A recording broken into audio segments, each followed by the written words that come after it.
a healing session right now. Go get all those folks that need some healing. So they brought all the people around to Simon's house that needed healing. And Yahawashi, Jesus, laid his hands on them. And they became healed. Hallelujah. Verse 41.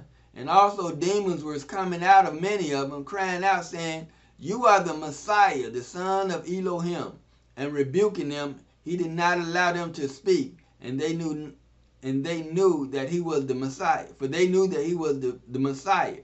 And so the devils, they know who the Messiah is.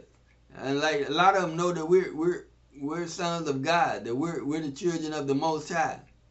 And so they'll try us, and they'll be saying all this stupid stuff. Just rebuke them in the name of Yahawashi, Jesus, and they'll go away. And don't allow them to speak. Hallelujah. Verse 42.